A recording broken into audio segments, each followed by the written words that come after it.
On parie avec vous combien de temps on va donner à la CPI pour continuer à exister comme une cour internationale.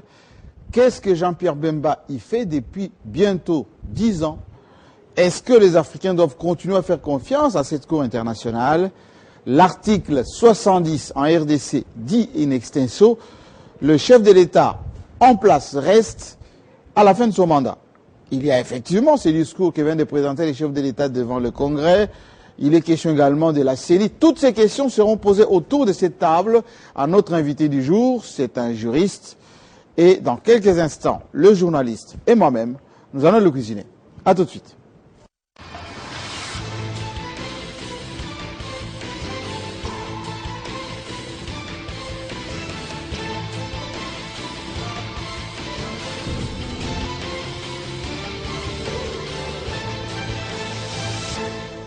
Les 50, toujours au cœur des événements, au cœur de l'actualité. Aujourd'hui, nous allons inviter ici, sur ce tapis, un grand juriste, un spécialiste du droit international qui va nous entretenir des questions qui touchent au droit, à la politique, mais également des questions d'actualité. Notre invité du jour, c'est Aimé Kilolo, maître, qui est dans la salle d'attente, qui peut nous rejoindre maintenant. Bienvenue. Merci beaucoup. Bienvenue sur le tapis rouge de Télé 50. Merci de m'inviter. Je vous convie à entrer. Allez-y, maître, dans ce studio où vous serez interviewé par les journalistes. Je vous donne votre place qui est de l'autre côté. Merci. Vous allez vous installer à ces fauteuils devant nous. Et je vous remercie, vous qui nous suivez à travers le monde. Votre fauteuil, aujourd'hui, reçoit un grand juriste, un spécialiste du droit international. Il est congolais, il a beaucoup travaillé notamment à l'intérieur de ce métier aussi compliqué que le droit. Il a défendu des grandes personnalités, dont l'ancien vice-président de la République démocratique du Congo, Jean-Pierre Bemba, à La Haye. Il est aujourd'hui notre invité, Aimé Kilolo Moussamba, avocat au barreau de Bruxelles. Il est conseiller à la Cour pénale internationale. Bienvenue, maître.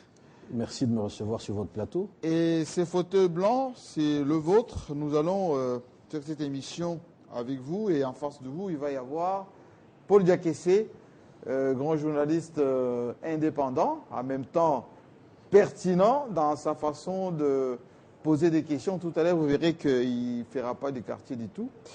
Et il y aura aussi Djemersi Nzob, journaliste à Antenne A. Et nous aurons aussi un étudiant qui est en sciences de communication à la faculté catholique. C'est toute une grande émission qui vous sera aujourd'hui offerte. Alors, avant qu'on puisse entrer dans les vifs du sujet, maître, j'aimerais quand même savoir si vous êtes bien là pour nous répondre on ne peut plus simplement et clairement, sans détour. En tout cas, je me tiens à votre disposition pour cet échange qui me paraît de grande importance. Oui, c'est de grande importance parce que ceux qui nous suivent à travers le monde vont pour une fois vous admirer, vous apprécier, pas en plaidoirie comme vous avez l'habitude de le faire, mais en explication devant l'opinion nationale et internationale. Aimé Kilolo, c'est notre invité du jour. Nous avons travaillé principalement sur l'homme. Voici son portrait dans cet élément réalisé par l'équipe de Télé 50. Aimé Kilolo est né à Kinshasa le 1er janvier 1972. Il fait ses premiers pas dans le monde scientifique au collège Boboto en option latin philosophie en 1991.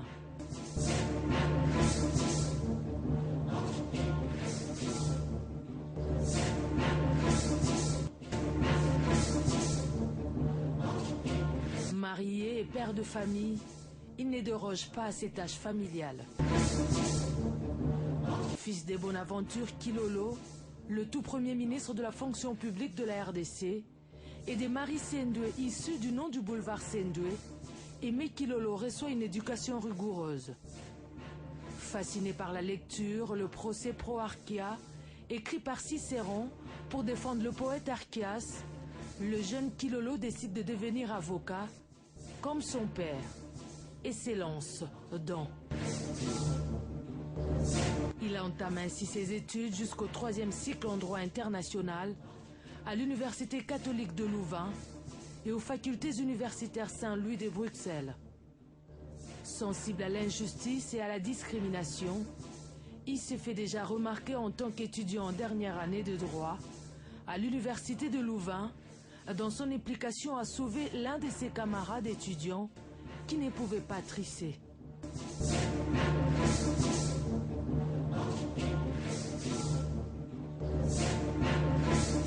Intellectuel averti, il choisit de se spécialiser en droit international de droits de l'homme sous les questions politico-juridiques liées à l'état de droit et des contentieux électoraux.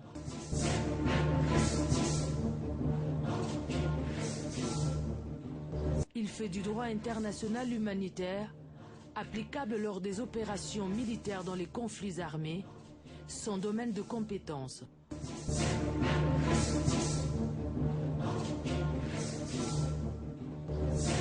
Rendu célèbre par le procès Jean-Pierre Bemba, ancien vice-président de la République démocratique du Congo, Aimé Kilolo est inscrit au barreau de Bruxelles en Belgique, à la cour d'appel de Lubumbashi et conseil à la Cour pénale internationale.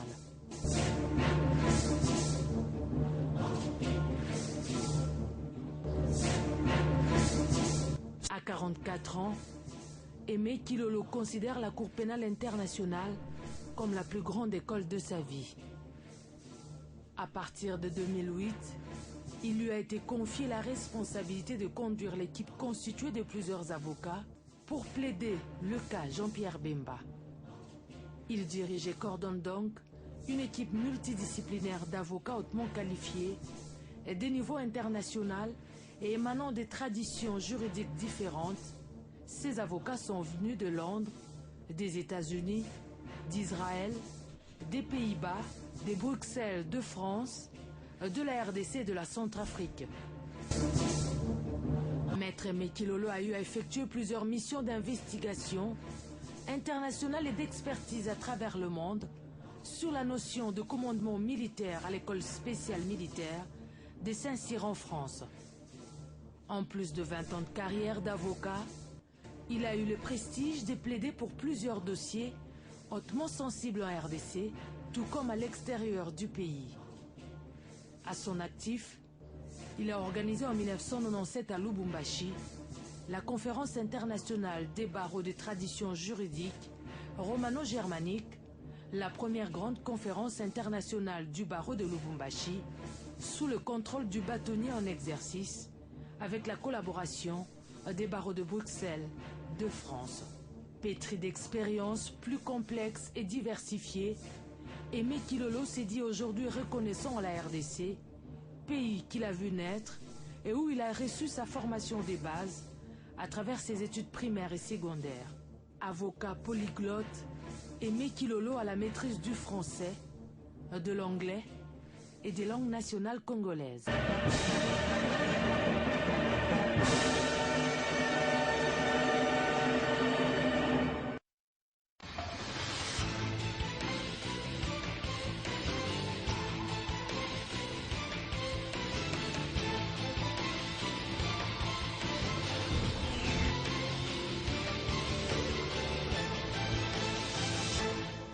Alors, Maître Kilolo, lorsque on regarde ce portrait, tout de suite la question qui revient à l'esprit, c'est que est-ce que vous-même vous reconnaissez en ces parcours prestigieux, élogieux, avec autant de compétences et surtout accumulation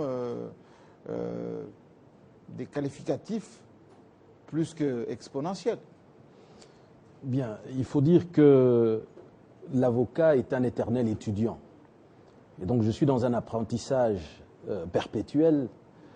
J'essaye de me cultiver, de suivre les informations, de voir ce qui se passe aussi dans d'autres pays, en Afrique, en Europe, pour pouvoir m'enrichir au jour le jour.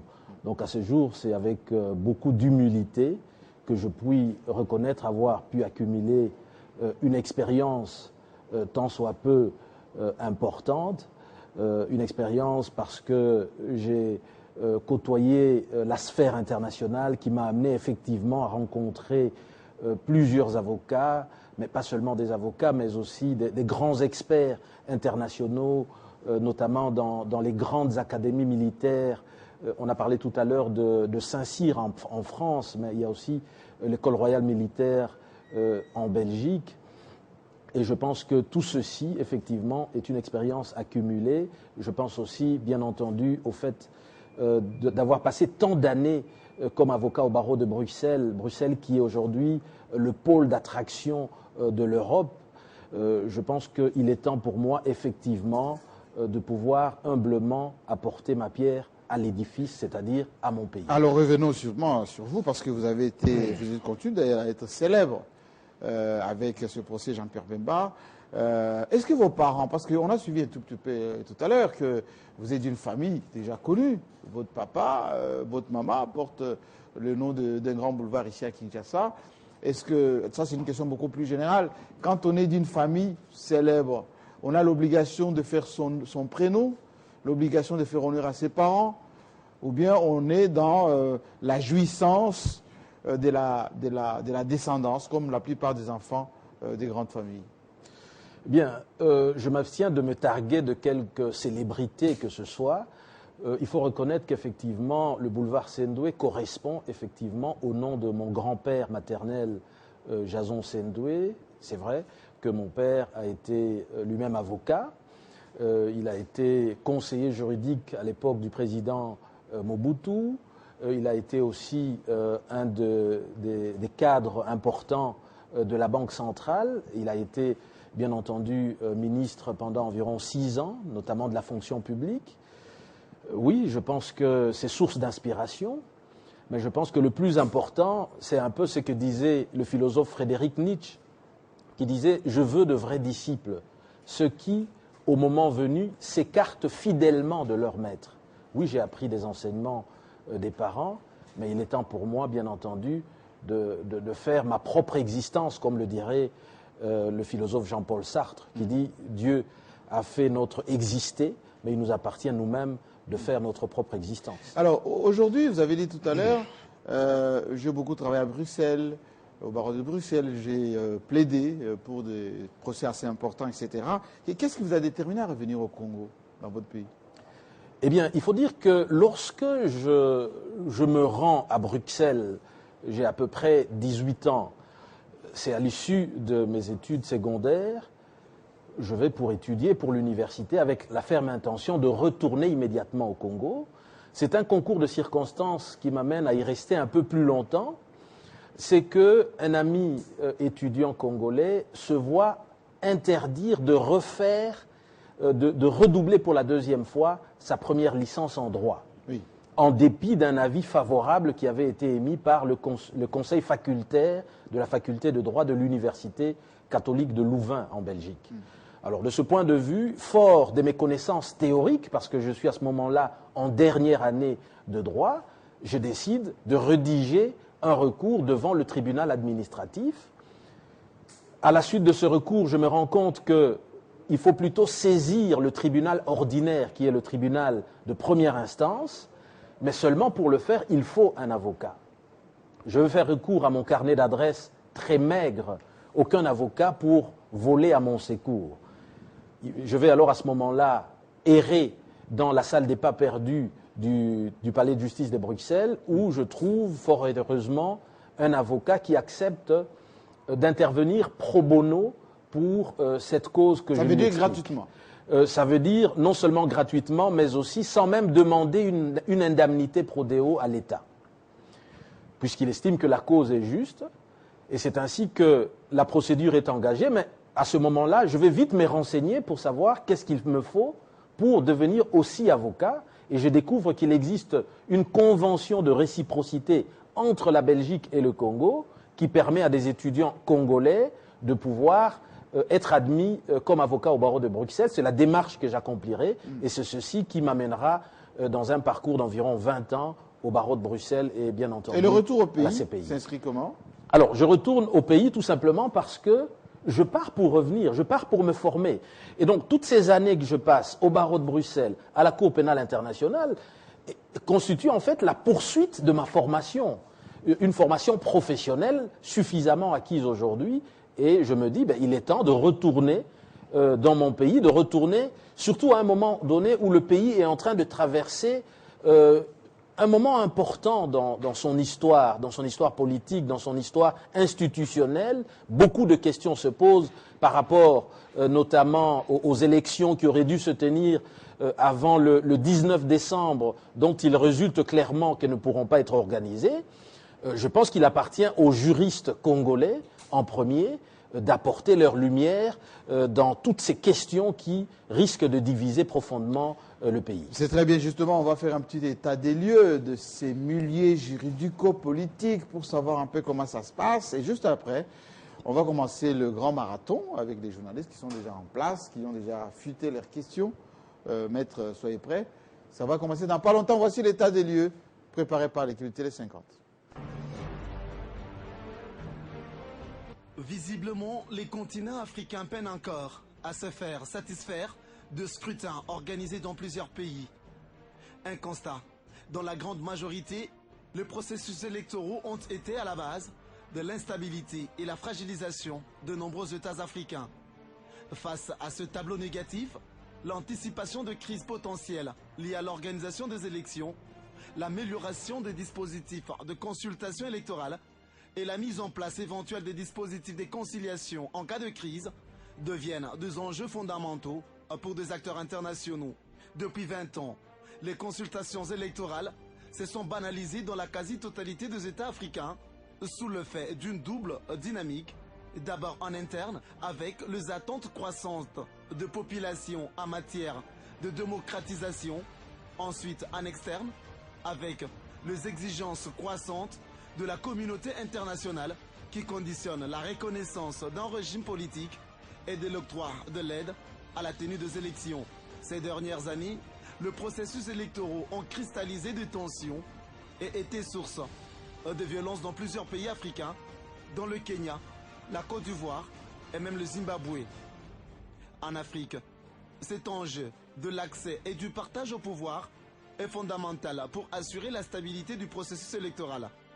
Faute de prendre en compte cette réalité, toute gestion exclusive des élections ne peut qu'être source de conflits violents et de fragilisation de régimes en place.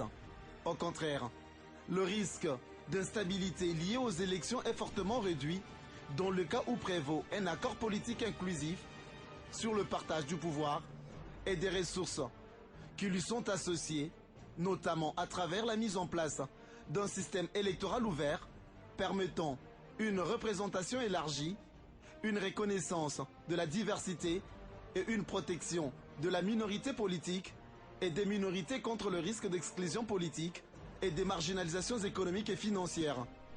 Le dialogue politique inclusif à tous les niveaux est essentiel pour la stabilisation du processus électoral. Il ne peut se limiter aux acteurs politiques et doit être élargi aux acteurs de la société civile, tels que les leaders traditionnels, religieux et sociaux, mais aussi du secteur privé. Il est crucial que le pouvoir effectif réel soit intégré dans la régulation des élections et plus largement dans l'exercice de la gouvernance. C'est autour de tels accords et mécanismes que les différentes forces politiques peuvent organiser en toute sûreté leurs activités, construire la confiance et structurer pacifiquement leur rivalité pour l'accession au pouvoir. La stabilité du processus électoral est conditionnée par l'intégrité de leur organisation et donc pas l'existence d'une administration électorale crédible et reconnue par tous. Cependant, dans de nombreux pays africains, toute la chaîne d'organisation des élections par les institutions publiques est défaillante. Depuis la tenue de l'état civil jusqu'aux instances judiciaires chargées des contentieux électoraux, les organes de gestion des élections sont le plus souvent faiblement institutionnalisés et ne disposent pas de capacité suffisante pour remplir leurs tâches et faire asseoir leur indépendance.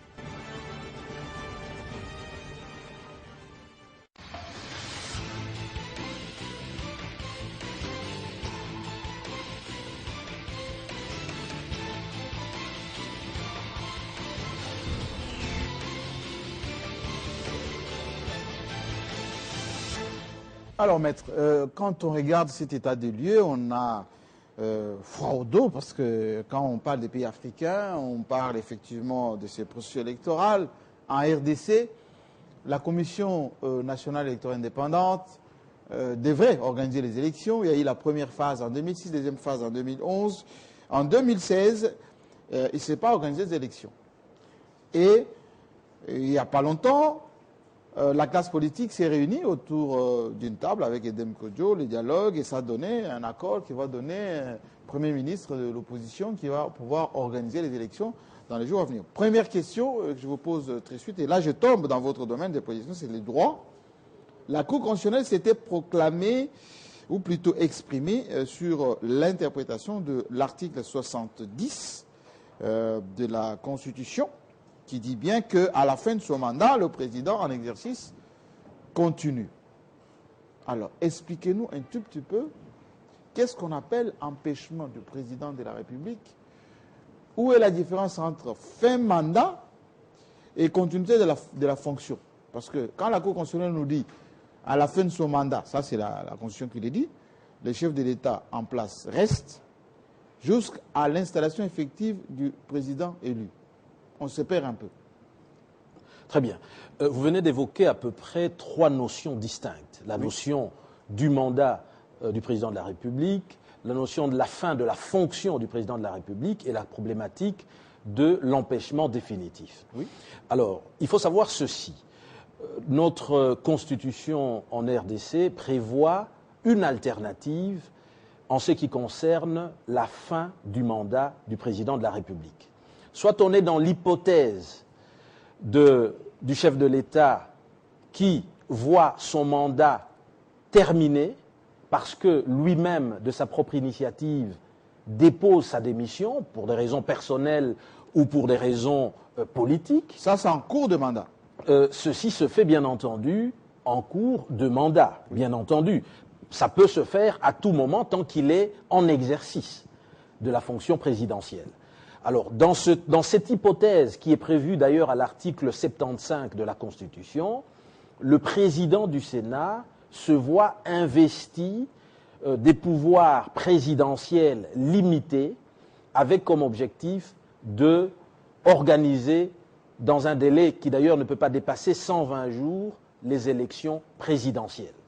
Alors, nous avons un autre cas de figure, c'est-à-dire que si on n'est pas dans ce type de cas de figure que je viens de citer, nous tombons dans ce qu'on appelle l'article 70 de la Constitution, qui lui-même est divisé en deux. Et c'est important de le dire parce qu'il y a d'abord un premier alinéa de cet article qui prévoit que le mandat du chef de l'État s'exerce pour une durée de 5 ans, renouvelable une seule fois. Oui.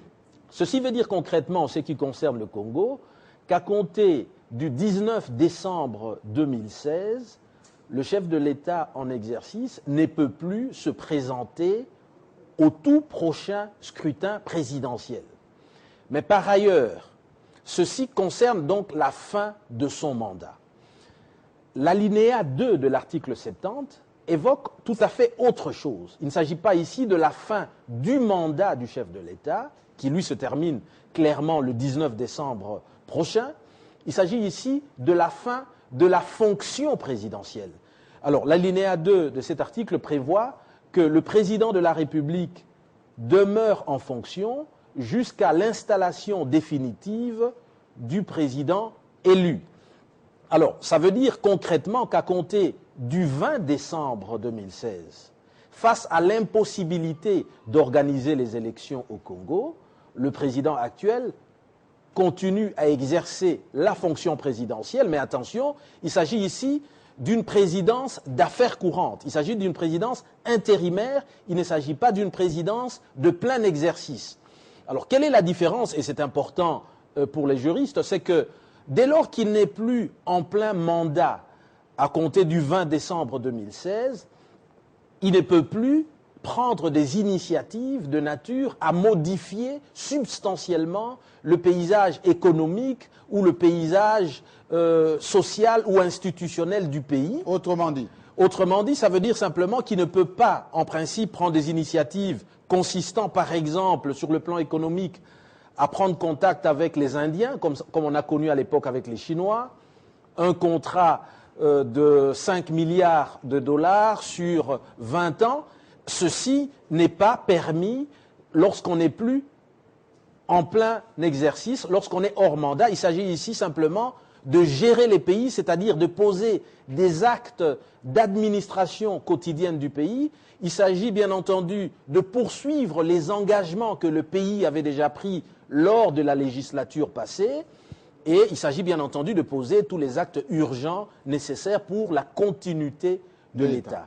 Mais ce que je voudrais aussi souligner immédiatement, et c'est important, c'est évidemment toute la grande question qui se pose en droit. La Constitution prévoit que la CENI a l'obligation de convoquer le corps électoral 90 jours avant la fin du mandat présidentiel. C'est la raison qui est souvent posée d'ailleurs. Tout à fait. Oui. Cela aurait dû être fait en principe pour le 19 septembre passé. Alors, ça n'a pas été fait. Cela n'est pas sans conséquences juridiques. Parce qu'en réalité, si aujourd'hui il est admis qu'il s'agit d'un cas de force majeure qui a empêché la CENI d'organiser ces élections dans le délai, bien entendu, la Cour constitutionnelle est habilitée à autoriser l'organisation des élections en dehors du délai initialement consacré dans la Constitution.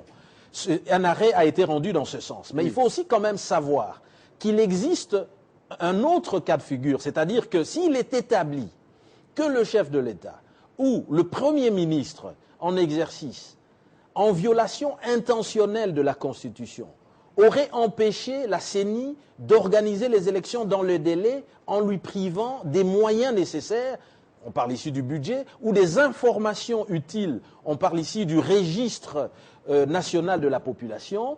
Alors dans ces conditions, évidemment, c'est une infraction pénale de haute trahison. Il appartiendra aux députés, de la majorité ou de l'opposition, d'initier, sur base des éléments de preuve avérés, des poursuites devant la Cour constitutionnelle qui, à ce moment-là, se transforme en juridiction pénale, qui peut condamner à une peine d'emprisonnement et qui peut même décider la déchéance des fonctions, soit du président de la République ou du Premier ministre. Donc c'est le seul cas où l'on peut imaginer qu'après le 20 décembre, malgré que l'article 70 alinéa 2 prévoit que le président de la République continue à exercer la fonction présidentielle, mais dans ce type de cas de figure, seule la Cour constitutionnelle, agissant comme juge pénal, peut déchoir le chef de l'État de ses fonctions dès lors qu'il serait établi qu'il aurait intentionnellement empêché la CENI d'organiser les élections. Merci beaucoup, maître. C'était un détail très important. Avant qu'on puisse inviter maintenant Dieu merci Nzob à venir nous rejoindre sur ce plateau en prenant le micro. Et je pense qu'elle a déjà prévu ses questions à notre invité du jour. Maître, vous écoute. Alors, Maître Aimé Kilolo, on l'a suivi tantôt, vous avez une belle carrière, près de 20 ans d'expérience dans le domaine juridique. J'aimerais d'abord commencer par la justice. Tout à l'heure, il y a un document qui nous a été projeté en ce qui concerne la justice, non seulement congolaise, mais également africaine. Quel regard vous portez précisément sur la justice de la République démocratique du Congo? Est-ce que vous pensez qu'elle est distributive, mature, sociale, indépendante, ou encore qu'elle se recherche encore? Merci beaucoup pour cette question pertinente. Cette question qui est posée à un auxiliaire de justice qui est tenu, bien entendu, par son serment à ne pas critiquer sévèrement ni les lois ni les autorités judiciaires à l'égard desquelles je suis tenu, évidemment, au plus grand respect. Mais cela étant, je pense que l'état de droit, qui va d'ailleurs de pair avec la notion de démocratie aujourd'hui, doit encore évidemment faire son chemin au Congo, tout comme dans d'autres pays africains, et j'ai presque envie de dire aussi en Europe et en Amérique. Il faut dire que notre législation a besoin des réformes en profondeur pour pouvoir atteindre un niveau acceptable qui puisse, bien entendu, lui permettre de concurrencer la notion de justice telle qu'elle est entendue aujourd'hui au niveau international. Et je pense que des efforts sont déjà déployés dans ce sens. J'ai moi-même œuvré notamment avec plusieurs barreaux, barreau de Bruxelles, barreau de Paris, l'organisation nationale des barreaux de tradition juridique romano-germanique. Nous avons organisé plusieurs conférences internationales à Kinshasa et notamment à Lubumbashi pour échanger, parce qu'aujourd'hui, les défis internationaux, aujourd'hui, la réalité des litiges tels qu'ils peuvent se dérouler au-delà de l'espace national, je pense par exemple au droit au WADA, nécessite bien entendu que les juristes congolais puissent se mettre à niveau pour pouvoir bien entendu œuvrer dans le domaine juridique. Mais je dirais bien entendu que aujourd'hui, il y a beaucoup de choses qu'il faut faire, notamment en matière, par exemple, des conflits armés. J'ai suivi d'ailleurs hier dans le discours à la nation du chef de l'État qui évoquait une forme de fragilisation de la sécurité au pays, compte tenu notamment des activités liées à certains groupes armés à l'intérieur du pays, à des menaces armées qui viennent de l'extérieur du pays, mais aussi à des conflits interethniques qui, bien entendu, entraînent des viols, entraînent de meurtres, entraînent de pillages. Je pense que l'on doit pouvoir se doter d'un appareil judiciaire suffisamment un regard fort. extérieur que vous avez, Maître Aimé Kilolo. Si jamais vous avez été ou si jamais on vous nomme aujourd'hui par le président de la République ministre de la Justice, quel sera votre cheval de bataille? Cheval de bataille, pardon. Je pense que Les réformes majeures. je pense que le plus important, c'est de permettre au Congo d'accéder au premier rang des États de droit. Donc, c'est-à-dire de réformer la justice. Réformer la justice, c'est aussi de donner des moyens aux magistrats, de donner, bien entendu, la possibilité à une plus grande indépendance de nos juges, moins d'immixtion du pouvoir public, mais aussi de rendre justice aux citoyens. Donc, éviter, bien entendu, qu'on tombe dans des dérapages qui consistent à avoir une justice du plus fort, mais permettre, bien entendu, d'assurer l'égalité entre tous les citoyens, que même les plus pauvres d'entre nous, dans des communes les plus reculées, à Tchangou ou ailleurs, puissent, bien entendu, avoir le sentiment d'accéder à la justice au même titre qu'un ministre, un PDG ou un chef d'armée. Mais je pense aussi qu'il faudrait poursuivre des réformes, notamment en matière commerciale, pour attirer davantage les investisseurs. Parce que lorsque les investisseurs viennent dans notre pays, la première chose qui se pose, est-ce que les lois du Congo sont les mêmes que le standard international en matière économique? Il se pose aussi la question de savoir, est-ce que les tribunaux sont indépendants? Et donc je pense que tout ceci constitue bien entendu de réformes qu'il faut appliquer, mais on pense aussi à toute la problématique des conflits en matière de droit de propriété, les conflits parcellaires, il y en a tellement beaucoup. Il faudrait sécuriser bien entendu la population, notamment par des législations beaucoup plus stables, beaucoup plus rassurantes, et permettre que chaque Congolais puisse vivre dans son pays en ayant le sentiment bien entendu, d'une justice bien faite. Alors, on va revenir sur le procès Jean-Pierre Bemba, Maître Aimé Kilolo. Vous avez été derrière les barreaux pendant près d'un mois, un an, voulais-je dire, aux côtés de votre client, le sénateur Jean-Pierre Bemba, pour subordination des témoins. Est-ce que vous pouvez nous parler de cette expérience?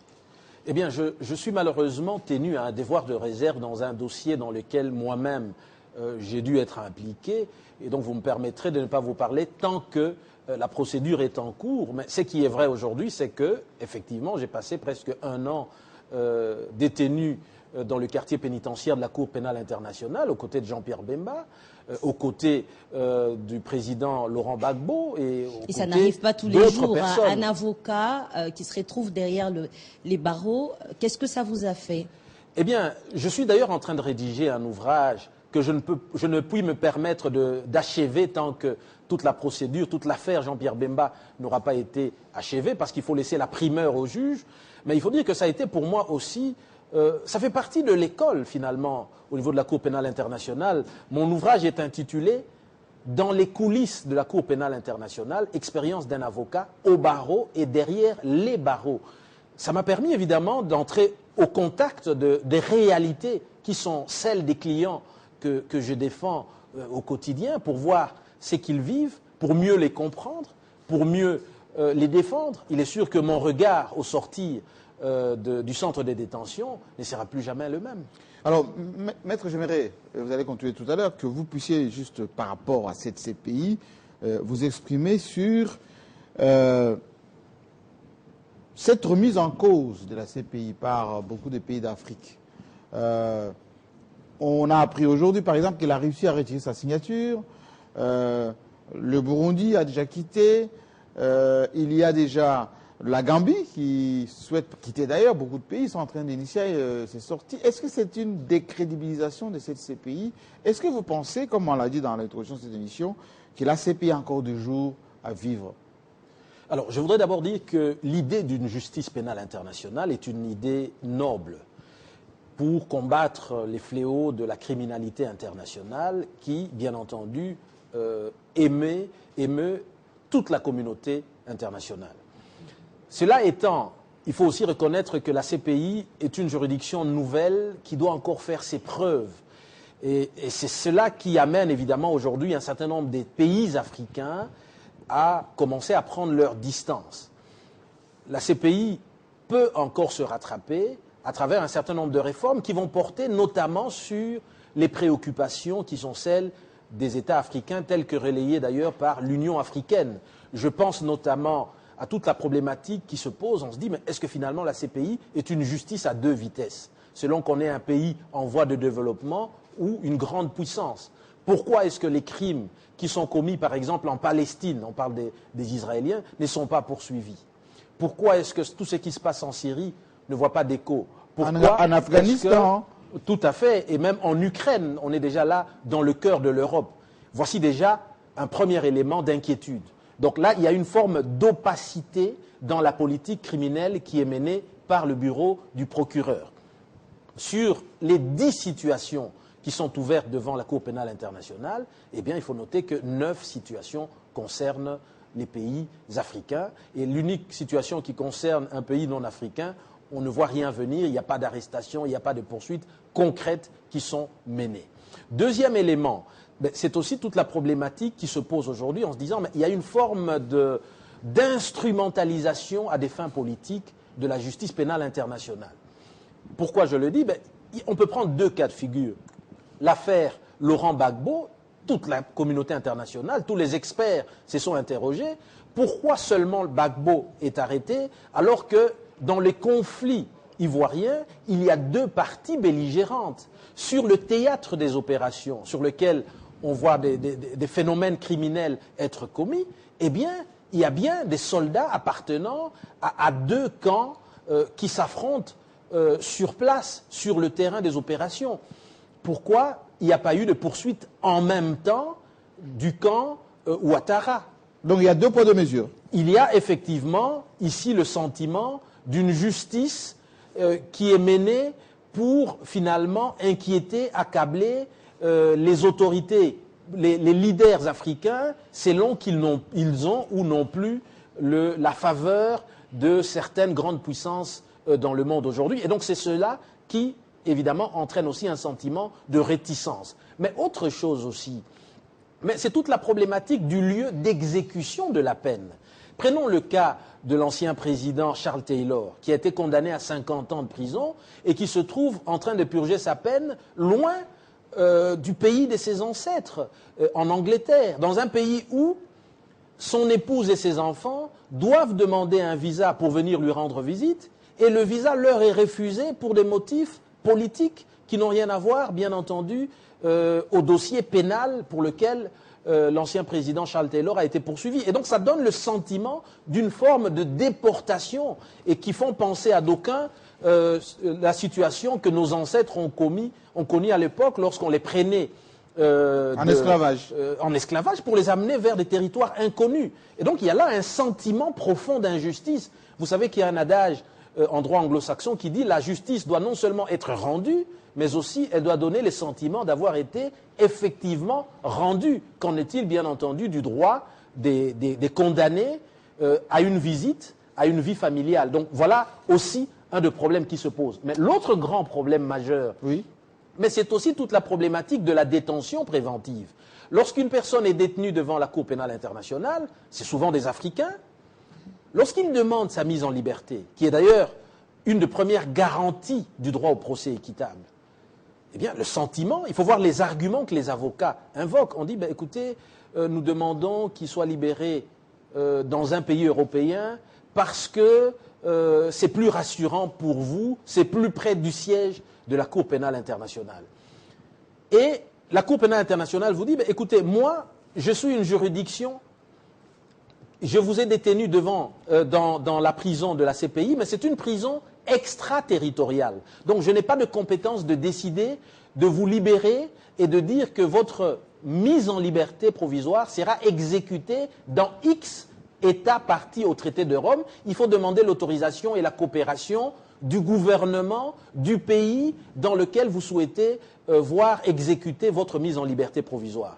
Mais ça veut aussi dire qu'il y a là une immixtion du pouvoir politique dans la justice internationale qui, pour des raisons de convenance politique, va finalement s'opposer à la matérialisation d'une remise en liberté. On a vu dans le cas du sénateur Jean-Pierre Bemba, le 9 août 2009, j'avais obtenu sa remise en liberté, il y avait une décision qui avait été rendue, mais il fallait encore contacter plusieurs États, la Belgique, le Portugal et d'autres, qui, à ce moment-là, compte tenu de la conjoncture de politique internationale du moment, avaient tout simplement refusé de l'accueillir sur leur territoire. Et donc là aussi, c'est le sentiment de dire, mais finalement, est-ce que la justice, la Cour pénale internationale est prête de fonctionner comme une juridiction pénale ordinaire telle qu'on le voit Merci dans bien. tous les Alors, États. merci Dom. Oui, j'aimerais quand même qu'il revienne sur le livre sur lequel il est en train de travailler depuis qu'il est sorti de prison. Oui. Est-ce que ce n'est pas une façon pour vous, Maître Kilolo, de régler les comptes à la Cour pénale internationale en écrivant ce livre? Pas du tout. Vous savez, je suis un auxiliaire de justice. Au moment où nous parlons, je suis toujours conseil auprès de la Cour pénale internationale. Si je le suis, c'est parce que j'y ai adhéré volontairement, c'est parce que je crois bien entendu à l'idée de justice, à l'idée d'une justice internationale pour tous, mais je pense simplement qu'il y a un certain nombre de réformes qu'il faudrait faire, et à travers mon ouvrage, bien entendu, je vais proposer de manière constructive un certain nombre de réformes pour permettre à la Cour pénale internationale d'aller de l'avant. Et je voudrais aussi souligner le fait que je me suis toujours érigé contre les traits enflammés de l'injustice, et ça va être pour moi l'occasion, bien entendu, de dénoncer un certain nombre de dysfonctionnements constatés au niveau de la Cour pénale internationale et proposer des solutions. Je pense notamment aux enquêtes qui sont menées par le bureau du procureur. Lorsqu'il doit mener des enquêtes, aller chercher des témoins dans des villages reculés, de témoins dont le niveau de vie ne dépasse pas parfois 20 ou 50 $ par mois, et leur proposer, par le biais de mécanismes de protection, de les prendre en charge, de scolariser tous leurs enfants, de leur assurer pendant quelques années un revenu peut-être de 2000 € par mois, ce qui dépasse de loin ce que toucherait un cadre de banque à Kinshasa. Vous voyez très bien qu'il s'agit là d'un système qui pourrait avoir des effets pervers, parce qu'à ce moment-là, tout le monde s'interroge, est-ce que ces témoins du procureur, finalement, viennent-ils témoigner pour dire la vérité ou participer plutôt à un marché qui leur permette d'accéder à un meilleur niveau de vie? Voici évidemment toute une série de réformes qu'il faudra faire, parce que nous avons aussi un système, il existe un système de protection des témoins dans d'autres États modernes, tels qu'en France, en Belgique, ça se passe autrement, et ça garantit mieux bien entendu, l'équité de la procédure en justice. À quand la fin du procès, quand on sait que le sénateur Jean-Pierre Bemba a été condamné à 18 ans, 18 ans si je ne me trompe,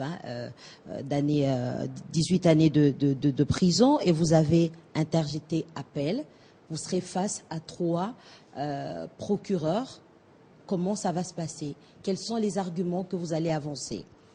Eh bien, il faut dire que depuis que j'ai été moi-même inquiété dans le dossier connexe dans l'affaire Jean-Pierre Bemba, j'ai passé la main, bien entendu, à celui qui a été pendant plusieurs années mon assistant dans ce dossier. Jean-Pierre Bemba a effectivement interjeté appel. Ce qu'il faut noter surtout, c'est que lorsqu'on est condamné à 18 ans pour une personne qui a déjà passé environ 9 ans en détention, en réalité, il faut compter que l'on est censé être libérable après 2/3, donc ça veut dire qu'il ne lui resterait en théorie qu'environ 3 ans. Mais quoi qu'il en soit, le plus important, c'est que Jean-Pierre Bemba continue à bénéficier de la présomption d'innocence. Les 5 juges qui vont prendre une décision définitive, on peut imaginer d'ici la fin de l'année 2017, pourraient, puisqu'ils en ont la possibilité, reformer et casser totalement la décision de condamnation qui a été prise. On l'a vu notamment Vous êtes dans optimiste? le cas...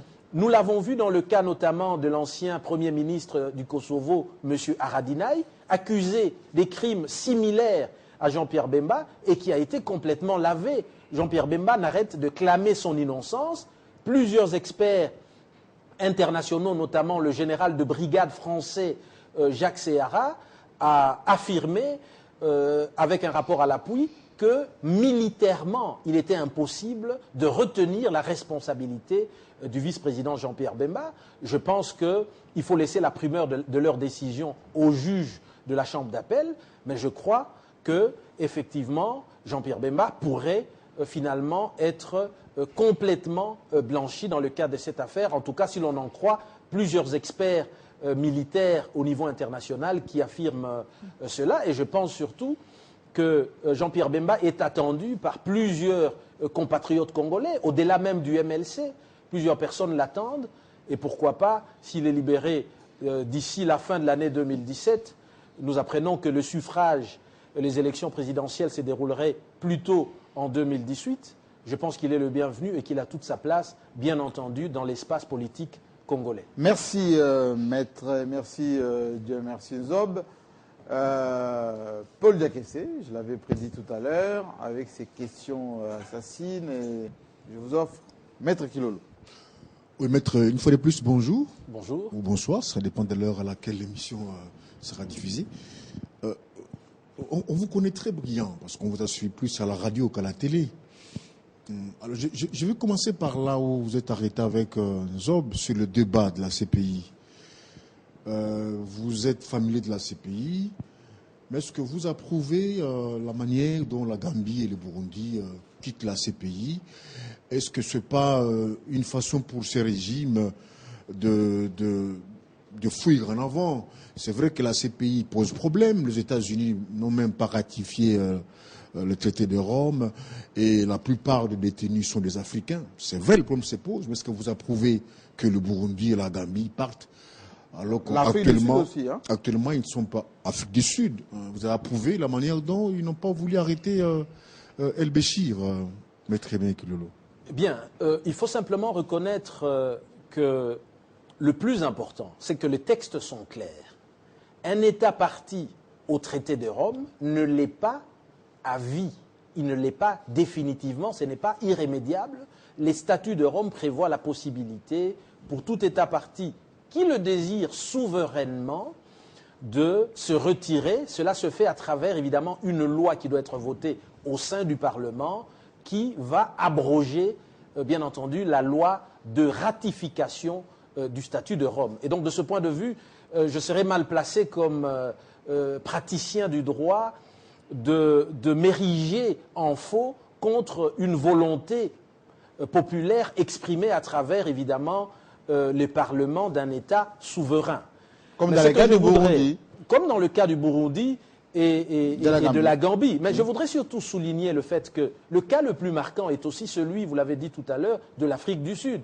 Il n'y a pas de conflit armé, il n'y a pas de risque théorique de poursuite des autorités locales, mais l'Afrique du Sud se retire. Et donc je pense qu'il faudrait, au-delà de présupposer, au-delà des spéculations, entendre le message qui est celui de l'Union africaine, accompagnée de tous ces États africains, qui en appellent à une justice qui soit juste et qui s'interroge aussi pourquoi est-ce que les États-Unis, pourquoi est-ce que la Russie, pourquoi est-ce que la Chine ne sont pas partis du traité de Rome, pourquoi est-ce qu'ils ne font pas confiance à la Cour pénale internationale? La Russie d'ailleurs vient de retirer sa signature. Lorsqu'il s'agit d'être jugé par cette Cour, mais par contre, lorsqu'il s'agit d'envoyer des leaders africains pour être, eux, jugés par cette Cour, eh bien, ils passent par le Conseil de sécurité des Nations Unies pour initier et obliger la Cour pénale internationale de poursuivre certains leaders africains. Donc il y a là un sentiment d'injustice qu'il convient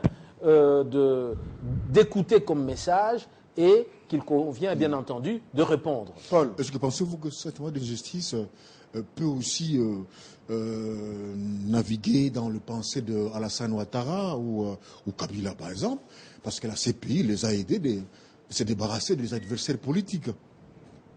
Parce qu'aujourd'hui, si on disait on vous retourne Babo, on vous retourne Bemba, voyez-vous ce que ça peut donner? Bien, je ne saurais évidemment pas spéculer sur les intentions d'un chef d'État ou un autre. Mais ce qui est certain, c'est qu'on a tous entendu dans les médias que le président Ouattara a dit qu'il n'allait plus déférer devant la Cour pénale internationale un citoyen ivoirien parce qu'il estimait que l'appareil judiciaire de la Côte d'Ivoire étant même d'assumer, bien entendu, sa mission de justice à l'égard des personnes supposées avoir commis de crimes. Je pense que ça devrait être l'aspiration aussi du Congo.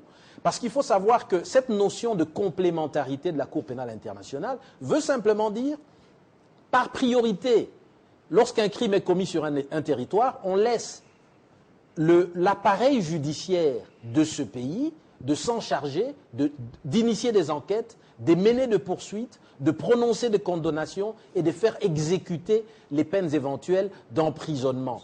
Et je pense qu'aujourd'hui, un État moderne est censé avoir au moins les trois pouvoirs classiques, le pouvoir exécutif, le pouvoir législatif et le pouvoir judiciaire. Donc un État qui n'est pas capable d'assumer la procédure judiciaire à l'égard des crimes les plus graves qui sont commis sur son territoire n'est pas un État. Alors, venons un peu à l'affaire Bemba. Mais ça fait longtemps, ce discours-là. Bemba sera blanchi. D'ailleurs, au lendemain, il sera blanchi. Plus ou moins 10 ans que vous avez ce discours. Vous vous moquez de l'opinion congolaise, maître. Eh bien, il faudrait bien entendu laisser aux juges de la Chambre d'appel de prendre une décision définitive pour vider l'affaire Jean-Pierre Bemba qui, je le rappelle, est toujours en cours. Et je tiens à vous rappeler que Jean-Pierre Bemba bénéficie de la présomption d'innocence. Ceci veut dire simplement que nous avons des experts qui se sont prononcés. Les 3 juges au niveau de première instance ont retenu la culpabilité du vice-président Jean-Pierre Bemba. Nous savons aussi qu'en appel, il y a des arguments qui ont été évoqués. Parmi les arguments, c'était surtout de dire mais vous condamnez Jean-Pierre Bemba en disant qu'il était le chef militaire des soldats qui ont opéré en Centrafrique, mais vous ne dites pas à quel niveau de commandement Jean-Pierre Bemba est intervenu, puisqu'il en existe 3. Il y a le niveau de commandement plus élevé qui est le commandement de niveau stratégique. Nous avons aussi le niveau opérationnel et le niveau tactique. Et donc là, la décision querellée de la Chambre de première instance n'a pas répondu à cette question qui a été soulevée par tous les experts sans exception. Et donc il faut s'attendre aussi à savoir qu'est-ce que les juges d'appel vont répondre sur cette problématique qui est de dire Jean-Pierre Bemba est la seule personne condamnée comme chef militaire à n'avoir jamais été sur le théâtre des opérations parce que tous les autres qui avaient été reconnus coupables étaient là, impliqués dans les opérations sur terrain avec les soldats. Et Jean-Pierre Bemba est le seul à avoir initié des procédures judiciaires à l'encontre de soldats du MLC qui étaient soupçonnés d'avoir commis des infractions sur le théâtre des opérations et d'en avoir appelé notamment aux Nations Unies pour l'aider à mener des enquêtes pour la manifestation de la vérité. Et donc, n'allons pas trop vite Ne mettons pas la charrue avant le bœuf. Laissons, bien entendu, aux 5 juges de la Chambre d'appel se prononcer. Je crois en tout cas en l'innocence de Jean-Pierre Bemba. En début, tous ces herméneutiques langagères, il a été condamné. Donc vous voulez justifier vos émoluments, vos honoraires, parce que vous savez que finalement il sera condamné. Eh bien, ce serait évidemment trop facile que de présupposer une condamnation définitive dans une procédure en cours qui n'est pas encore vidée. Attendons voir ce qui va se passer. C'est d'ici peu, courant de l'année 2017, on sera fixé. 2017, c'est déjà dans 2 mois. Maintenant, il faut simplement noter que je souscris pour ma part à l'idée qui a été développée, qui est de dire, dans les procès devant la Cour pénale internationale, il s'agit des procès militaires qui font appel donc à la science militaire. Les experts militaires se sont prononcés.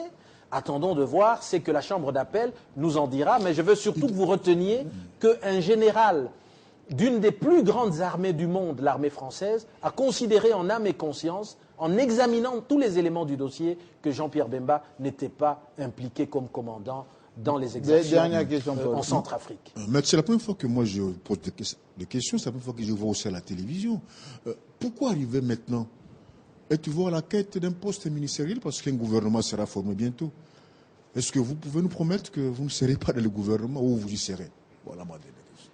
Eh bien, il faut savoir d'abord que je ne suis pas demandeur de quelque responsabilité que ce soit. Je pense d'ailleurs qu'une responsabilité politique doit être considérée comme une mission qui peut être assumée à un moment donné au service de la population. Ça ne doit pas être une recherche d'emploi.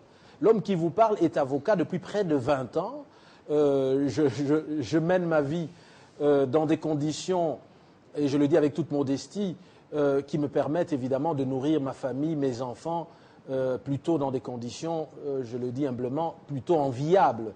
Je pense de ce point de vue qu'un poste ministériel ne peut rien m'apporter de plus en ce qui me concerne. Mais il va de soi que si jamais, un jour, pourquoi parler simplement d'un gouvernement éphémère qui est chargé d'organiser les élections que nous attendons tous, mais si un jour le devoir devait m'appeler, et dans des conditions qui me permettent d'être réellement au service de mon pays, je pense qu'il est de mon devoir de ne pas me soustraire à un tel devoir qui est plutôt sacré. Donc c'est pas exclu que vous Merci Paul. Merci Paul. Alors maître, moi je reviens un peu à la politique nationale parce que avant que Willy Kalani nous rejoigne, une frange de l'opposition qu'on surnomme Rassemblement, propose ce qu'on appelle le régime spécial après le 20 décembre prochain. Ils disent dans le dernier communiqué que toutes les institutions électives tombent. Est-ce que notre Constitution prévoit ça? Et qu'est-ce que vous pouvez nous donner comme précision à ce qui concerne? Eh bien, je voudrais dire d'abord tout le respect que j'ai à toutes les sensibilités politiques de notre pays, qu'elles viennent du Rassemblement ou d'ailleurs. Oui. Je voudrais surtout noter le plus grand respect pour les 2 premières forces d'opposition telles que représentées dans le Parlement aujourd'hui, je veux dire l'UDPS et le MLC. Oui. Quoi qu'il en soit, je pense qu'il est important de redonner sa place à l'état de droit dans notre pays. Parler d'instauration d'un régime spécial Oui. équivaudrait simplement à dire modifier le paysage institutionnel de notre pays.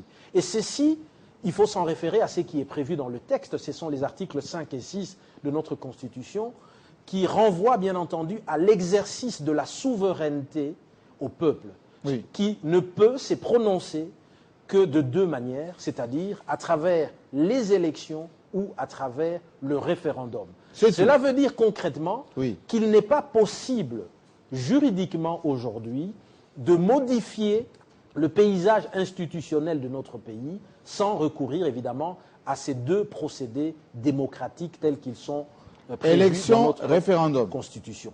Et donc aller à une modification qui se passerait de l'exercice de la souveraineté par le peuple équivaudrait bien entendu à un coup d'État qui ne peut pas dans une démocratie et dans le contexte de l'état de droit, j'insiste, être accepté. Mais cela étant, je pense qu'il faut être sensible, il faut être à l'écoute dans un esprit de cohésion nationale à toutes les sensibilités politiques telles qu'elles peuvent s'exprimer aujourd'hui. L'autre précision, avant que Willy, qui est déjà en place, pose sa question, l'article 64 de notre Constitution met en garde quel type de dispositions. Enfin, l'article 1 dit, l'alinéa 1 dit, on peut s'opposer à un Congolais et un groupe de Congolais qui exercent le pouvoir en violation de la Constitution. L'article 2 dit l'État va vous punir si jamais vous allez vous accaparer du pouvoir d'une manière non démocratique. Alors, expliquez-nous un peu la quintessence de ces deux articles, parce que les uns évoquent très souvent l'article 64, ceux qui sont dans l'opposition, ceux qui sont au pouvoir évoquent l'article 64, mais alinéa 2. Qu'est-ce qu'on peut y comprendre? Alors, il faut savoir que la problématique de l'article 64 de la Constitution ne peut être approchée qu'à travers une lecture d'ensemble de cette disposition. Les deux alinéas. Qui, en réalité, est divisée en deux. Nous avons effectivement un premier alinéa qui prévoit que tout Congolais a le devoir de faire échec à un individu ou un groupe d'individus qui tentent soit d'accéder au pouvoir par les armes ou par la force, ou de l'exercer en violation des dispositions de la Constitution. Oui. Alors attention, nous avons aussi un deuxième alinéa dans ce même article 64 qui prévoit que toute tentative de renversement du régime constitutionnel est un crime contre l'État et la nation. Alors comment comprendre tout le temps? Tout à fait, mais le plus important, c'est comment comprendre l'alinéa premier, parce que c'est important, on en parle beaucoup. Oui. Alors, il faut d'abord savoir ceci, c'est que l'alinéa premier n'autorise pas la commission de crimes. Parce que notre Constitution, dans un État démocratique, ne permet pas de violer, bien entendu, certaines dispositions internationales de droits de l'homme. Donc, il n'est pas permis, par exemple, de violer des femmes, il n'est pas permis de piller les biens d'autrui, les magasins, les habitations, il n'est pas permis de commettre des actes de meurtre ou d'assassinat, il n'est pas permis de brûler vifs des êtres humains. Oui. Attention, c'est très très important. Et donc cela veut dire tout simplement que l'article 64, alinéa 1er, n'est pas une consécration d'une révolution empreinte de violence ou de crime. Mais par contre, ce qui est permis, c'est quoi? Parce qu'il faut aussi le dire. Premièrement, il faudrait d'abord qu'il y ait un constat d'exercice illégal du pouvoir par la plus haute autorité du pays. Mais cela ne peut se faire que dans un cadre juridique, c'est-à-dire qu'il faudrait que la justice, le pouvoir judiciaire, en toute indépendance, puisse le constater à travers une décision de justice. Et dans le cas d'espèce, ça pourrait être la Cour constitutionnelle qui, par hypothèse, pourrait par exemple dire « Nous constatons qu'à dater de ce jour, le président de la République exerce sa fonction de façon illégale en violation de la Constitution. » Alors, dans ce cas, on peut effectivement dire « Cela est désormais établi. » Alors, si on se retrouve dans une situation où la justice ne fonctionne pas pour une raison de dysfonctionnement quelconque, on peut imaginer, nous l'avons vu dans le cas du printemps arabe, mais de manière très exceptionnelle, que toutes les sensibilités représentatives de forces vives de la nation... Toutes les sensibilités. Je parle ici des partis politiques dans toute leur diversité. Je parle aussi de la plupart des partis politiques de la majorité. Je parle aussi des églises. Je parle aussi, bien entendu, des syndicats de travailleurs et donc de la société civile dans son ensemble qui s'est réunie à un moment donné, on peut l'imaginer dans l'histoire d'un État, pour dire nous nous érigeons contre l'exercice du pouvoir par le chef de l'État parce que nous estimons qu'il le fait en violation de la Constitution. Alors ce n'est que dans ce cas de figure exceptionnel qu'on peut considérer que c'est établi. Alors, et si c'est établi, qu'est-ce qui est permis et qu'est-ce qui n'est pas permis? Oui. Eh bien, ce qui est permis, c'est qu'il faut comprendre qu'à ce moment-là, l'article 64, alinéa 1er, autorise la désobéissance civile. Et je le dis pourquoi? Parce que l'obéissance à l'autorité est une obligation constitutionnelle qui est consacrée dans notre droit. Mais à titre exceptionnel, l'article 64 alinéa 1er est une exception à cette obligation d'obéissance. Et donc, l'unique attitude qui est autorisée et qui est légale, c'est la désobéissance à l'autorité, mais uniquement dans ce cas précis qui vient d'être cité. Mais le plus important, c'est de noter que la commission des crimes n'est pas autorisée et pourrait d'ailleurs entraîner des poursuites, y compris devant la Cour pénale internationale. Merci bien. Alors, Willy Kalengai, qui nous a rejoint. Bonjour, Maître Kilolo. Merci d'être là. L'avocat que vous êtes a l'obligation des moyens et non des résultats, si j'ai bonne mémoire. Mais vous entendre parler dossier Bemba, on finit par savoir si vous êtes un avocat ou un militant. Avez-vous déjà finalement rejoint Jean-Pierre Bemba dans son combat politique? À ce moment-là, vous êtes légitimé pour le défendre ou vous avez gardé quand même les distances de l'avocat par rapport à votre client? Je suis d'abord ravi de revoir M. Willy Kalengai, que j'ai rencontré auparavant dans d'autres circonstances. Eh bien, je voudrais d'abord dire qu'au moment où nous parlons, je n'ai pas d'affiliation politique, que ce soit avec le MLC ou avec quelque autre parti que ce soit. Il est vrai que naturellement, je suis proche du vice-président Jean-Pierre Bemba. Après avoir défendu une personne pendant près de 8 ans, il est normal qu'un certain nombre d'affinités se créent. Mais attention, le lien s'est créé. L'avocat reste indépendant. Et donc, de ce point de vue, il m'est arrivé régulièrement de lui apporter des éclairages sur des questions de droit, même si ces derniers pouvaient circonstanciellement s'écarter de certaines options politiques du moment du MLC. Donc c'est très très clair. Et donc lorsque je m'exprime, je ne m'exprime pas au nom du MLC. Je sais bien entendu que plusieurs militants sont intéressés à l'affaire Jean-Pierre Bemba et me suivent particulièrement. J'ai beaucoup de sympathie d'ailleurs pour ce parti et pour son président national, mais je tiens surtout à dire que l'avocat reste indépendant, je garde mes distances, raison pour laquelle je n'ai jamais voulu personnellement m'affilier au MLC, chose que j'aurais pu faire. Donc de ce point de vue, je garde mes distances. L'avocat a une obligation des moyens, mais je pense qu'à un moment donné, dans un conflit d'une telle envergure, de nature politico-judiciaire, il est important de fixer les opinions. Plusieurs personnes attendent la libération du vice-président Jean-Pierre Bemba. Il faut savoir que partout où je passe, les gens me disent « mais à quand sa libération ?»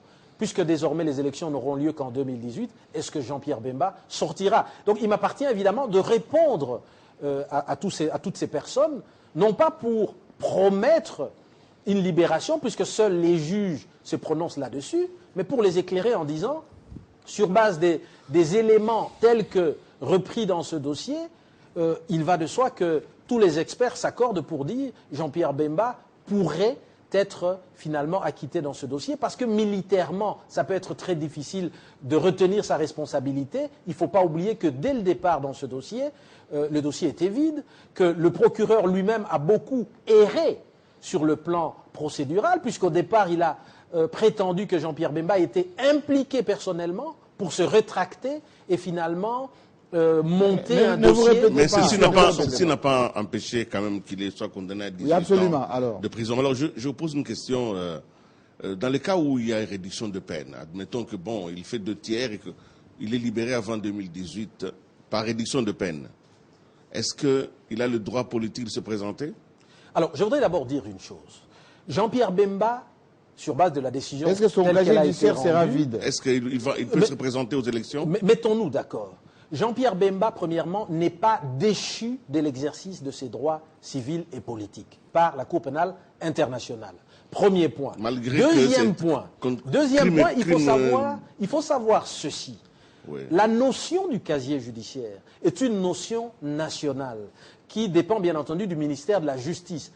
Une infraction qui est commise en France, à Paris, n'entraîne pas un casier judiciaire pour un Belge qui réside à Bruxelles. Donc ceci veut dire que d'emblée, une condamnation par la Cour pénale internationale n'emporte pas inscription dans les différents casiers judiciaires de différents États dans le monde. Et donc, ça n'entraîne pas un casier judiciaire au Congo. Troisième C'est-à-dire précision. que Mais le du point de vue Congo- moral, précision. du point de vue moral. Non, mais c'est comme, soyez un peu plus précis parce que là, vous entrez sur un secteur assez plus précis. Est-ce que le Congo n'est pas signataire du statut de Rome? Nous sommes signataires. Nous sommes tenus à ces engagements-là. Si un Ce qui est valable à la CPI au valable Congo. au Congo, une condamnation par la CPI vaut pour le Congo.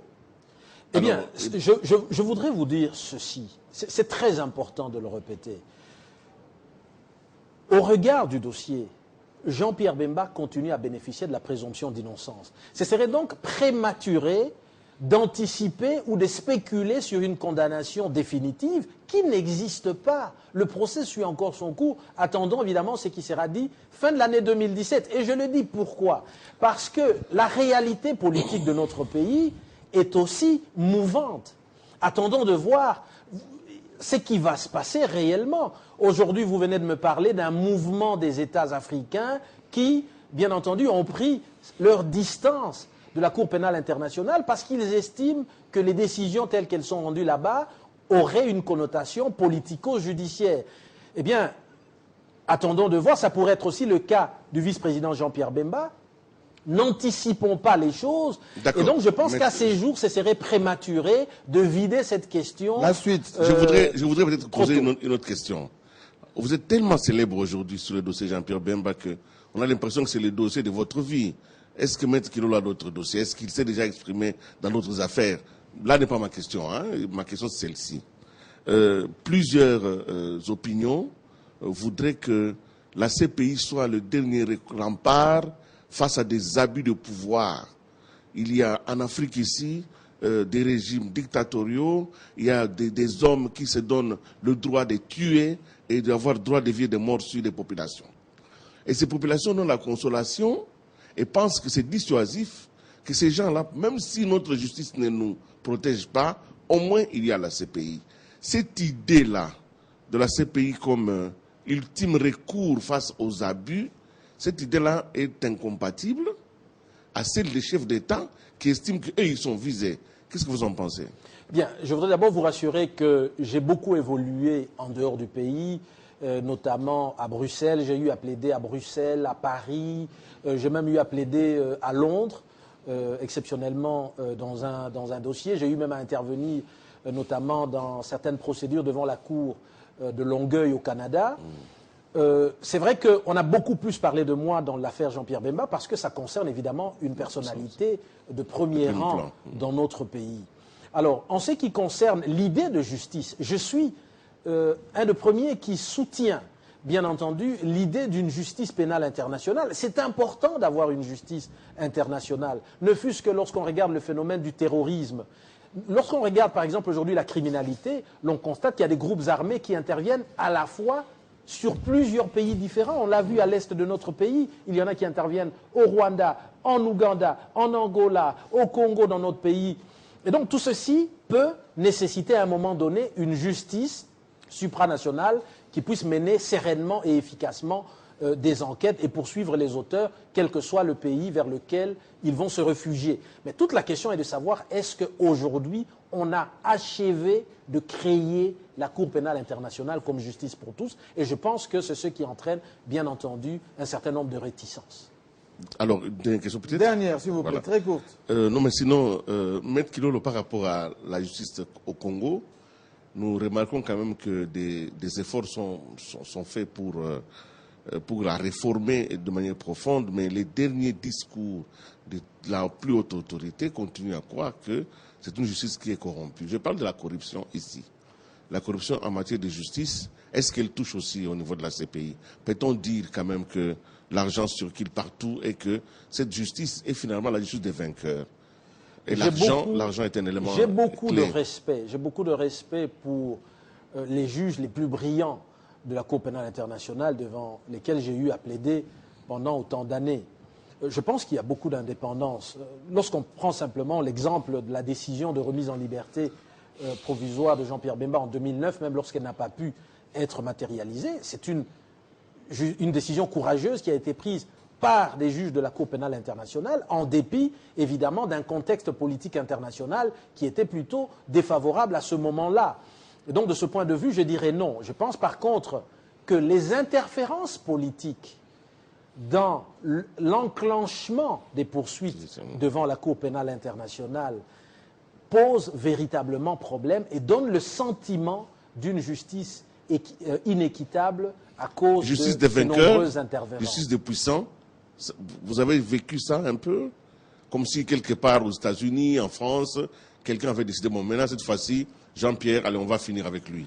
Quelqu'un peut avoir décidé ça? Je suis tenu par un devoir de réserve. Je me limiterai simplement à vous confirmer que l'on ne peut pas gérer un dossier devant la Cour pénale internationale uniquement en lisant ses livres de droit et en allant plaider devant le juge. Merci. Ça nécessite parfois autre chose. Merci, Willy Kalenga. Il y a juste une petite question tout à l'heure, une seule, qui sera posée par un étudiant. Moi j'aimerais, maître, vous poser cette petite question aussi. En ce qui concerne, dans les cas de manifestations publiques, il y a ici ce qu'on appelle le régime d'information. Est-ce que ce régime d'information empêche à ceux qui organisent des manifestations d'avoir des autorisations? Par exemple, au niveau de la ville de Kinshasa et de Lubumbashi, l'autorité a jugé que pour des raisons de droit, ou plutôt de sécurité ou d'ordre public, vaut mieux prévenir et surtout protéger la population en interdisant les manifestations publiques. Et dernièrement, on a vu les 5 que le rassemblement avait prévu une manifestation, ça a été empêché par les autorités. Est-ce que ça empêche qu'il y ait des autorisations lorsque nous sommes dans un régime d'information? Alors, si j'étais avocat du rassemblement, voici ce que je leur aurais conseillé. Oui. J'aurais d'abord rappelé le fait que la Constitution de notre pays consacre le droit à tout citoyen, à tout mouvement politique, de manifester publiquement sur la voie publique ou en plein air. Oui. Alors, il y a une différence. Lorsqu'il y a une manifestation qui se tient dans un espace privé, c'est-à-dire, par exemple, dans la concession d'une personne privée, d'un parti politique, oui, pas besoin d'autorisation, pas besoin de prévenir les autorités. Oui. Mais par contre, lorsqu'il s'agit des manifestations sur la voie publique, oui, eh bien, on n'a pas besoin d'une autorisation, mais on est obligé de prévenir l'autorité. Pourquoi? Tout simplement parce que l'autorité peut aussi faire une évaluation qui porte à la fois sur les exigences de l'ordre public et de bonnes mœurs. Et donc, concrètement, de façon exceptionnelle, l'autorité administrative peut prendre une décision d'interdiction temporaire, limitée dans le temps et dans l'espace, à une manifestation qui est projetée. Alors, si vous me posez la question concernant la manifestation qui était prévue le 5 novembre, oui, moi je dirais ceci. Il appartenait au gouverneur de la ville de prendre une décision administrative. Une décision administrative, ça doit se faire par écrit et ça doit être dûment motivé. À ce moment-là, ça permet aux organisateurs du rassemblement d'examiner la décision administrative et de voir quels sont les motifs de droit et de fait qui ont justifié le gouverneur de suspendre ou d'interdire pour cette journée la manifestation pour des raisons qui doivent être nécessairement liées à l'ordre public. Alors, par contre, si le rassemblement estime que cette erreur, cette décision du gouverneur est illégale, et je pense d'ailleurs qu'en l'espèce, ça pourrait être une décision illégale parce que le gouverneur de la ville ne peut pas prendre une décision de façon générale d'interdiction de manifestation. Il doit chaque fois le prendre au cas par cas, quitte à les multiplier de façon répétée. Et il appartenait alors à ce moment-là au rassemblement d'introduire un recours devant le Conseil d'État, un recours en annulation de cette décision administrative entachée d'illégalité. Et à ce moment-là, il appartenait au juge de prendre une décision en toute indépendance pour confirmer ou infirmer la décision de l'autorité administrative. Merci beaucoup. La précision apportée. Une question à cet étudiant donc, qui est en communication à la faculté catholique. Christopher. Avant toute chose, merci M. Jean-Marie Kassamba de toujours faire respecter la tradition en donnant la voix aux étudiants dans cette émission. Et je suis honoré d'être celui choisi aujourd'hui. Puis ma question qui se tourne à Maître Aimé Kilolo est celle de savoir, en fait, dans un communiqué publié en début de semaine par la CPI, Madame Fatou Bensouda, la procureure, a indiqué que la CPI veut enquêter sur les crimes, sur les prisons secrètes de la CIA en Europe. Et alors qu'on sait que les USA n'ont pas ratifié le traité de Rome, ne serait-ce pas là une hypocrisie en ce moment où bon nombre de pays africains veulent tout justement quitter la Cour pour des raisons de non-impartialité? Et je reprécise que ce n'est pas une espèce de poudre qu'on jette comme ça à la figure des Africains pour dire, voilà, vous dites que ça concerne seulement les Africains, mais voici, on est en train d'enquêter sur les États-Unis, même si on sait que ça ne va pas aboutir. Comme il y a eu des décisions contre Israël, par exemple, dans la bande de Gaza ou peut-être en Cisjordanie là-bas, mais il n'y a jamais eu de suite. Bien. Merci Christopher de venir prendre part à cet échange important. Je voudrais d'abord souligner qu'on peut saluer cette initiative du bureau du procureur de vouloir rendre effective la mission universelle de justice telle qu'assignée à la Cour pénale internationale. Mais évidemment, tout le monde attend de voir. Le même bureau du procureur avait annoncé des enquêtes contre des Israéliens par rapport à des allégations de crimes en Palestine. On a tout de suite vu que Israël a réagi vigoureusement en menaçant de demander à ce partenaire de stopper les financements de la Cour pénale internationale. Et là, on a vu que le bureau du procureur a fait marche arrière. Alors, maintenant, c'est heureux, bien entendu, que justice soit faite par rapport à des allégations de crimes partout dans le monde. Mais est-ce que réellement le bureau du procureur a les moyens d'enquêter, parce que ceci va nécessiter à un moment donné de solliciter la coopération des États-Unis et peut-être des déplacements pour des enquêtes du bureau du procureur sur l'espace territorial américain. Est-ce que c'est réaliste, sachant que les États-Unis ne font pas confiance à la Cour pénale internationale, refusent d'adhérer au traité de Rome? Deuxième question qui se pose, mais lorsqu'on mène des enquêtes sérieuses, fiables, ça se fait dans le secret. Tenons toutes les enquêtes qui ont été menées dans plusieurs dossiers devant la Cour pénale internationale, il y avait quand même, c'était entouré d'un minimum de secret de l'instruction pour justement en assurer l'efficacité. Mais lorsque c'est déjà annoncé à l'avance dans le monde entier, ça met en péril les témoins éventuels, ça met en péril l'intégrité des éléments de preuve sur le théâtre des opérations, et donc tout ceci inquiète, et on se demande pourquoi ça a été fait. En tout cas, le rôle du bureau du procureur n'est pas de faire de la propagande, mais de mener efficacement sa mission, y compris dans la plus grande discrétion. Donc, merci beaucoup. Merci beaucoup. Il n'y a qu'une question. Malheureusement, les étudiants n'ont pas droit à 2 questions supplémentaires. Maître, ainsi se termine votre émission. Vous pouvez vous mettre debout et je vais vous poser une question de confiance parce que très souvent, quand on invite en fauteuil blanc nos invités, en regardant cette caméra-là, est-ce que vous pouvez dire si effectivement vous avez convaincu et que tout ce que vous nous avez dit ici reflète effectivement le fond de votre pensée? Eh bien, je me suis exprimé comme expert sur des questions politico-juridiques. Au mieux de mes connaissances, j'ai voulu ici livrer au peuple congolais un certain nombre d'éclairages sur des enjeux politiques de l'heure qui gangrènent la vie politique de notre pays. Eh bien, à vous de juger. Merci, maître. Allez saluer les journalistes qui vous ont posé des questions un peu plus difficiles. Et moi, je vais dire à ceux qui nous suivent à travers le monde que votre émission est ouverte. Nous avons beaucoup d'invités qui sont prêts maintenant à revenir ici et surtout se livrer aux questions des journalistes. Vous gardez vos positions d'écoute. On va se retrouver très prochainement dans un autre numéro de Fauteuil Blanc. À très bientôt.